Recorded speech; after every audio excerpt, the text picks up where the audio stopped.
Bitch, I know you want to save the world. I know you want to go into a room and feel everybody's emotions for them. I know you want to carry other people's baggage for them, but that's not the fucking way.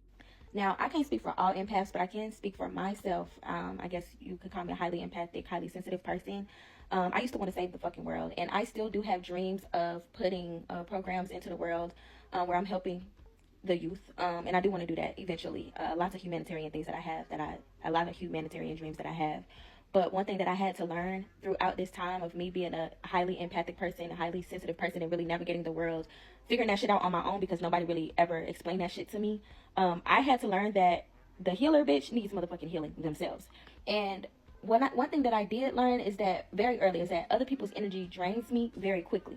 So what I had to do is learn how to really build myself up, build like a sense of self. And I'm still learning. Like, it's still times where I feel like, bitch, it's built on a house of fucking cards and this shit can fall at any time, you know.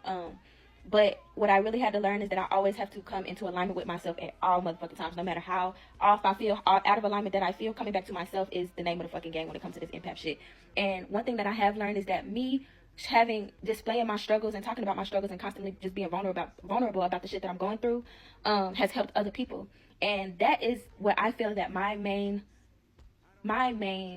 job and purpose is as an empath, as a highly empathic and highly sensitive person is to shine my own light and allow other people to use that as motivation and as inspiration to do that for themselves, because the things that I'm dealing with is not typical shit. Like, I was diagnosed with borderline personality disorder, something that I have been struggling with since I was a child, and that it didn't make me feel sad. I wasn't ashamed. I wasn't hurt about it. I was really excited about it because I'm like, damn, now I know. Now I have a face to the name. Okay, I got a name to the face. Okay, because this is something that I have been battling with for such a long time in my life, and now I can take control of it and really grab it by the balls and move forward and be my best and put my story on fucking Front Street so that other people, especially women who look like me, can see that it's something that should be normalized, because it's talked about as something that's so terrible and like it has such a negative connotation. And one thing that I have always known throughout my journey, even before any of my diagnosis, one thing that I have always known is that being a highly empathic and highly sensitive person, I take what you say to me very fucking seriously. I take words that are spoken over my life very fucking seriously. And